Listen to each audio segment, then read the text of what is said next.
Brothers and sisters of Africa, I stand before you today with a heart that is heavy, yet burning with conviction. Our continent is crying out once again, a cry that echoes across deserts, savannas, and oceans. A cry that calls not to the indifferent, but to those who still have courage in their blood. Today, that cry rises from Sudan. In the city of El Fasher and across Darfur, homes have been turned to blackened earth. Fields have fallen silent. Families who once shared bread and laughter now search only for a place to bury their dead. Children who should be running, learning, and growing now carry the memory of screams that will never leave them. The soil is red, but not with the life of agriculture. It is red with the blood of innocent people. And I ask you, how many times must Africa weep before Africa stands up? We have seen these horrors before in Rwanda, in Congo, in Libya. We said, never again. And yet, here we are, once more. The world looks away. Once more, statements are written while graves are dug. Once more, Africa is left to fight for her own survival. But this time we will not bow. This time we will not be silent. This time we will not wait to be saved. We know who we are. We are the children of warriors, farmers, scholars, and builders of civilizations that existed long before any empire wrote our names into their maps. We are not weak. We are not divided by destiny. We are divided only by fear, and fear can be defeated. Let the world hear us today. Let history remember what we choose in this moment, because what is happening in Sudan is not a tragedy of one nation. It is a test for all of Africa. What is unfolding in Sudan today is not war. It is not a battle between two equal forces. It is not a conflict of ideology. It is the systematic extermination of civilians by the Rapid Support Forces, the RSF. Let us speak without fear and without diplomacy. The RSF has burned entire communities to the ground. They have surrounded hospitals, preventing the wounded from receiving treatment.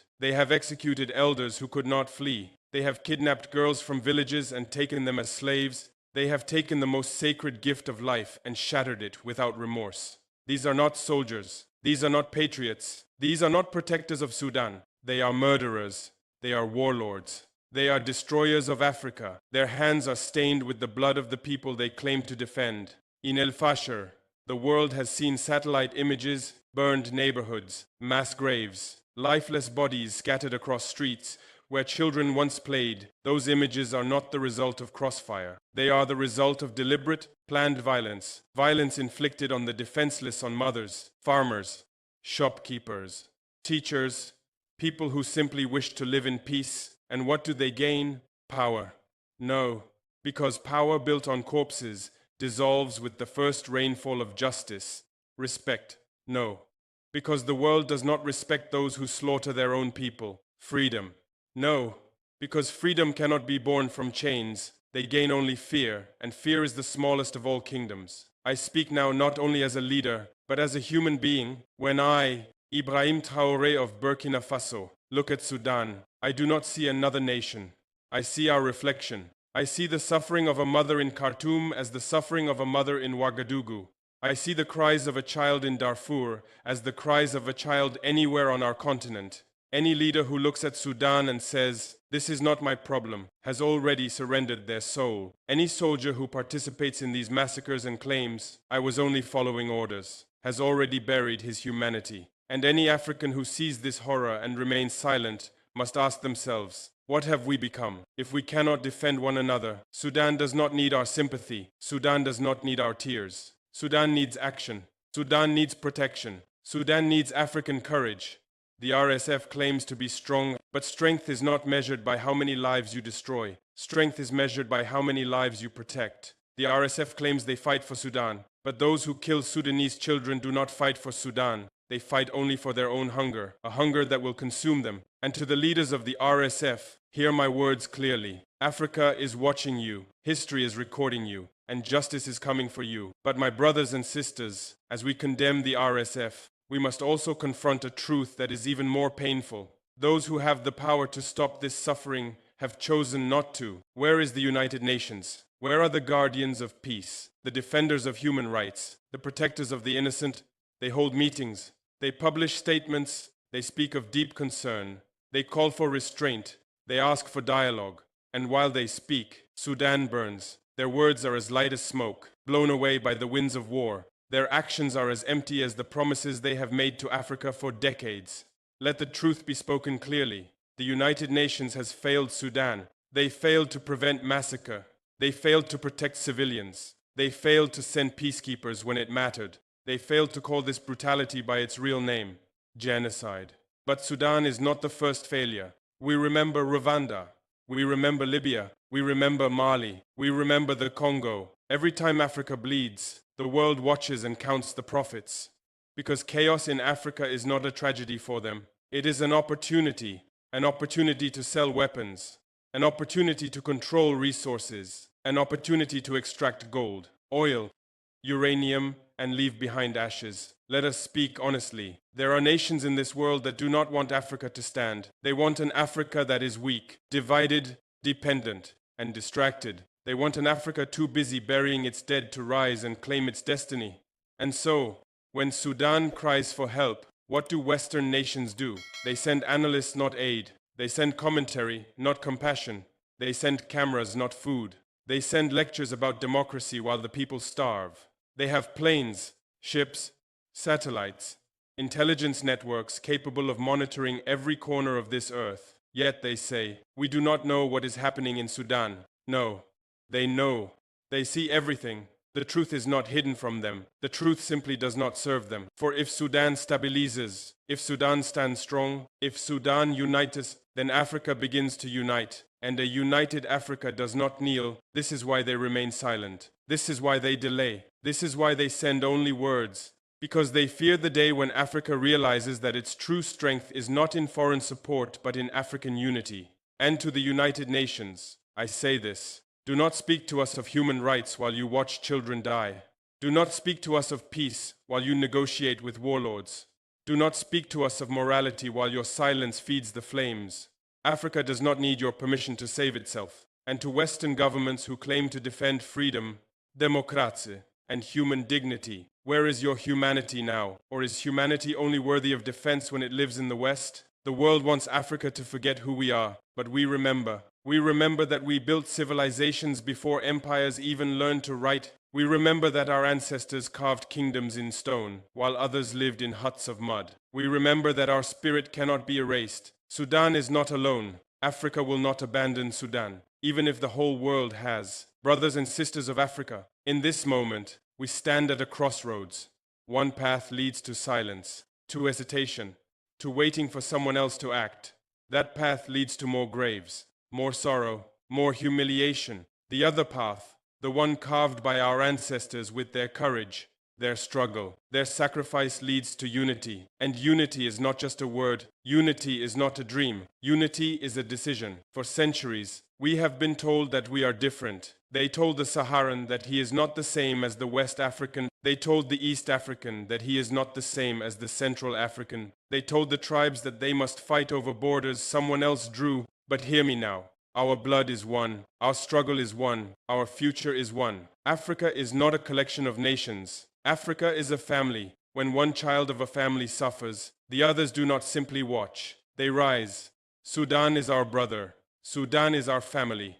Sudan is Africa. And so I ask every leader, every soldier, every mother, every student, every worker, every heart that still beats with dignity, stand with Sudan. Do not let fear divide us. Do not let foreign voice distract us. Do not let history repeat itself while we remain paralyzed. Let the echo of unity rise from Dakar to Addis Ababa, from Lagos to Nairobi, from Bamako to Johannesburg, from Burkina Faso to Khartoum. Let it rise from the villages, the deserts, the fields, the mountains, the oceans. Let the world hear it.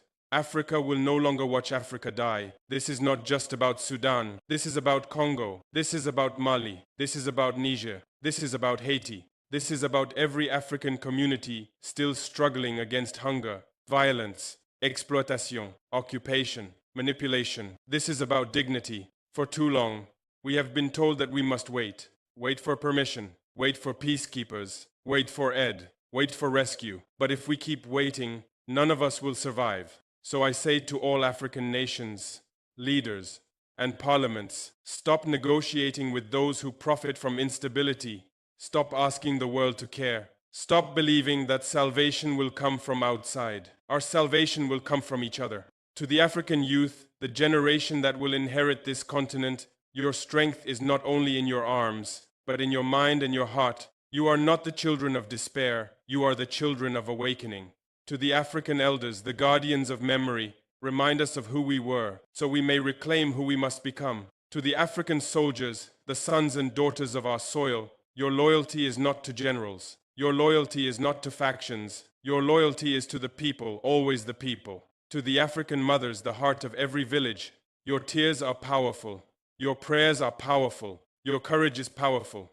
Your voice is needed. To the African diaspora, the ones scattered across oceans and continents, your roots are here. Your history is here. Your destiny is here. Africa calls to you: return, contribute, defend, uplift. Let us rise not as 54 divided nations, but as one African civilization. Let us remember that our strength is not in what we have lost, but in what we can build together. Sudan calls us. Africa answers. My brothers and sisters across our African continent, let me speak clearly, directly, and without hesitation. We, the nations of the Sahel Alliance, will not stand by while Sudan collapses.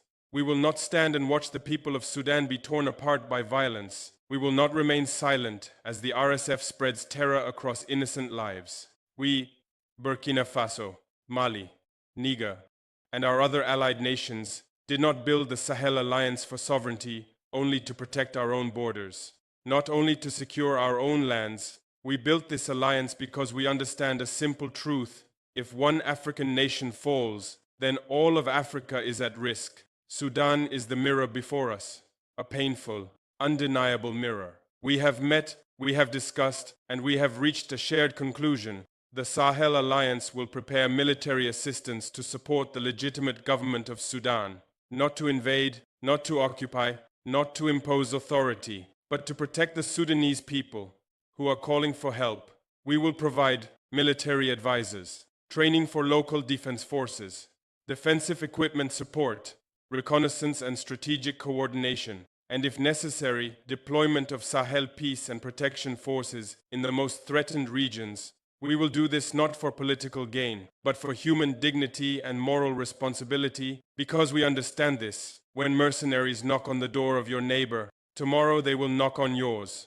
The RSF is not just Sudan's problem. The RSF is a mechanism, a tool used to feed war, chaos, desperation, and division in Africa. A system fueled by foreign interests who remain far away, watching, calculating, profiting. They do not want a stable Africa. They do not want a united Africa. They do not want an Africa that stands tall. Because a united Africa cannot be economically colonized. A strong Africa cannot be manipulated for resources. A sovereign Africa will reclaim what truly belongs to her, and that is what they fear. To the RSF, if they still have ears to listen, lay down your arms. Stop killing your own people. End this massacre now, because if you do not, Africa will not remain silent anymore. We will not allow the suffering of Sudan to continue. We will not allow you to turn our motherland into a graveyard. And if you ignore this final call, when the sun of the Sahel rises, you will understand that we do not speak empty words. I call upon all African people. Pray for Sudan. Support Sudan. Stand united for Sudan. I call upon African governments. Send humanitarian aid. Establish safe corridors for refugees. Issue a united declaration before the international community. And be prepared to participate in a continental peace mission. We cannot delay. Every hour of hesitation means more lives lost. Every day of silence means more children who will never return home. Remember this. We do not fight for land. We do not fight for power. We do not fight for glory. We fight for humanity, for dignity, for Africa, and no flag, no uniform, no army, no foreign sponsor has the right to destroy that. Brothers and sisters, history is calling us, not with whispers, but with cries, the cry of mothers searching for their children, the cry of children searching for a home, the cry of a nation asking, where are my brothers? Where is Africa? Today, I answer that call. I am Ibrahim Traoré, a son of Burkina Faso, a soldier of Africa, and I say to Sudan, you are not alone. We must understand this moment in history. For centuries, Africa has been told to wait for help, to wait for freedom, to wait for recognition, to wait for justice. And in that waiting, we were divided, tribes against tribes, nations against nations, brothers turned against brothers. But today that time is over. Africa will no longer wait for salvation. Africa will be its own salvation. We are the land of gold, oil, iron, rivers, forests, and life. We do not lack resources.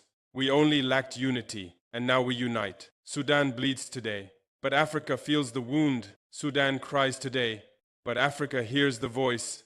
Sudan calls today, and Africa must step forward. I make this vow, before history and before God, as long as I breathe, I will stand with the oppressed. As long as I live, I will defend Africa's dignity. As long as there is one child crying on African soil, I will not be silent.